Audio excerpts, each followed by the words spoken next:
हाय viewers, कल्पना कीजिए बाहर ठंडी रात है, दोस्तों की महफिल जमी हुई है और टेबल पर एक ब्राउन कलर की बोतल रखी है। ना कोई अट्रैक्टिव एड, ना कोई फिल्म स्टार उसका चेहरा है, ना सोशल मीडिया कैंपेन। फिर भी जैसे ही वो बोतल खुलती है, लोगों के चेहरे पे एक प्यारी मुस्कान दिल से आ जाती है।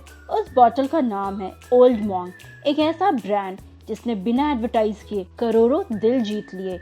एक ऐसी रम जिसने कई जनरेशन्स को जोड़ दिया। ओल्ड मॉन्क की सबसे यूनिक चीज उसकी बोतल की डिजाइन है, जो उस टाइम की सभी रम बोतल से अच्छी हुआ करती थी। ओल्ड मॉन्क एक ऐसा भारतीय पॉपुलर रम है जिसने दुनिया भर के रम लवर्स के दिल में जगह बनाई।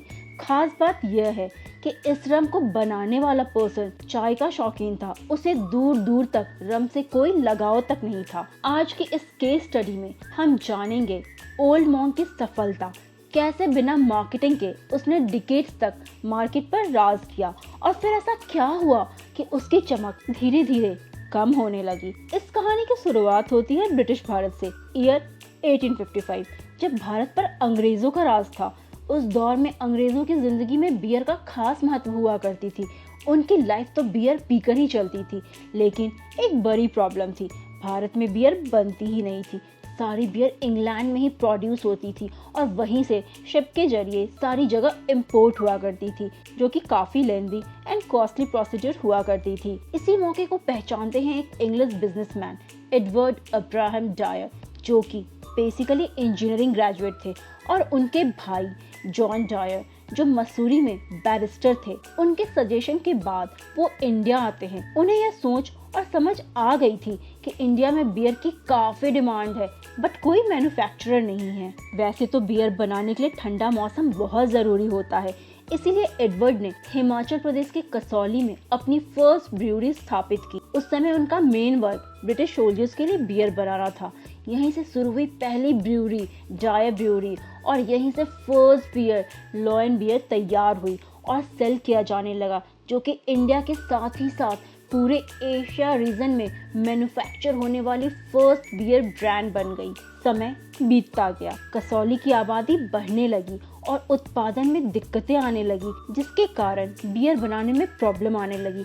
तो डायर ने अपनी ब्रूअरी सोलन शिफ्ट कर दी, जो कि शिमला के पास थी, जहां विस्तार की बेहतर संभावनाएं थीं। इसके बाद एडवर्ड ने अपने बियर बिजनेस को कसौली, सोलन के अलावा शिमला, रावलपिंडी, क्वेटा, मुर्रे, म्यांमार से लेकर ऊटी तक एक्सपैंड किया था। लेकिन इतिहास में डायर का नाम एक और वजह से दर्ज होने वाला था। 1864 में डायर के घर उनका बेटा रेजिडेंट डायर पैदा हुआ, जिन्होंने शिमला से स्कूलिंग की थी और बाद में आगे की पढ़ाई स्कॉटलैंड से पूरी की। उसके बाद उन्होंने मिलिट्री ज्वाइन कर लिया था। इसी बीच 1919 में अमृतसर में जालियांवाला बाग हत्याकांड होता है, जिसने पूरे देश को झकझोर के रख दिया। इस घटना का नेतृत्व जनरल रेजिडेंट डायर ने ही किया था। जालियांवाला बाग की घटना के बाद डायर नाम विवादों में घिर गया और ब्रिटिश शासन की क्रूरता का प्रतीक तक बन गया, जिसने हजारों मासूमों की जान ली थी और एडवर्ड को पूरी दुनिया में काफी बदनामी का सामना करना पड़ा था। इससे निजात पाने के लिए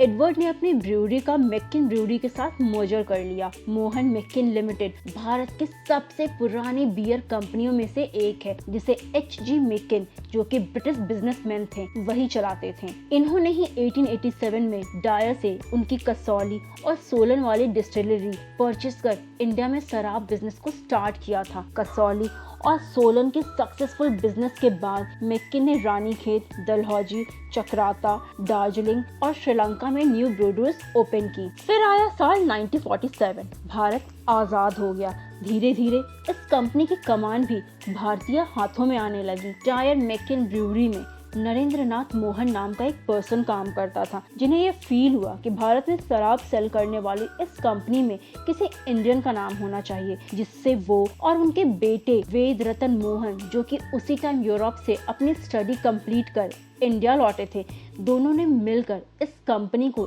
एक नई दिशा दी। यहीं से जन्म होने वाली थी भारत की सबसे आइकॉनिक शराब ब्रांड में से एक ओल्ड मॉन्क। वेद रतन मोहन यही वह इंसान थे जिन्होंने एक ऐसा प्रोडक्ट बनाने का सपना देखा जो कि भारतीय बाजार को बदल दे। कहा जाता है कि वेद रतन मोहन यूरोप के बेनेडिक्टन संतों की जीवन शैली और उनके बियर बनाने की कला से काफी प्रभावित थे। इन संतों के सम्मान में ही उन्होंने इसका नाम ओल्ड मॉन्क रखा था, जिसे बूढ़ा साधु भी कहते हैं। यह रम लगभग 7 साल तक ओक बैरल में परिपक्व की जाती है।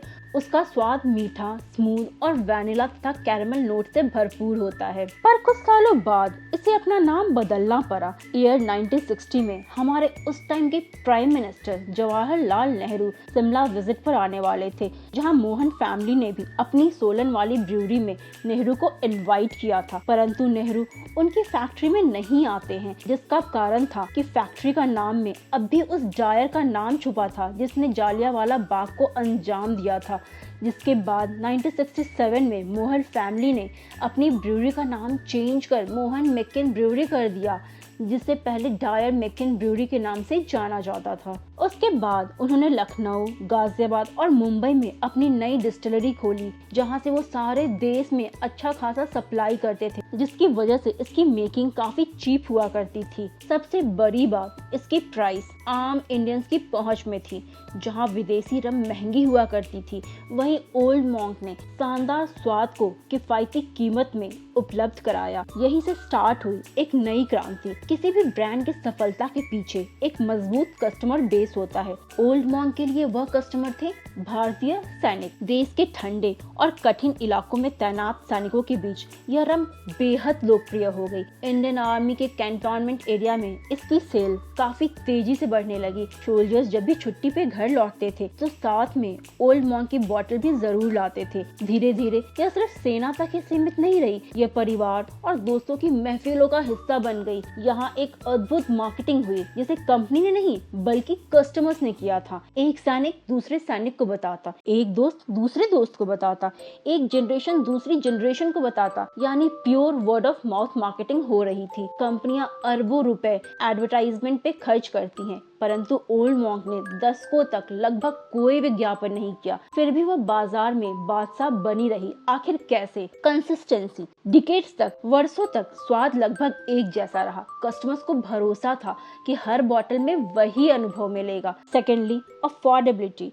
यह प्रीमियम फील होती है, बट प्राइस आम लोगों के बजट में रहती है। तीसरा, इमोशनल कनेक्शन। ओल्ड मॉन्क सिर्फ एक ड्रिंक ही नहीं, यह यादों का हिस्सा बन गई।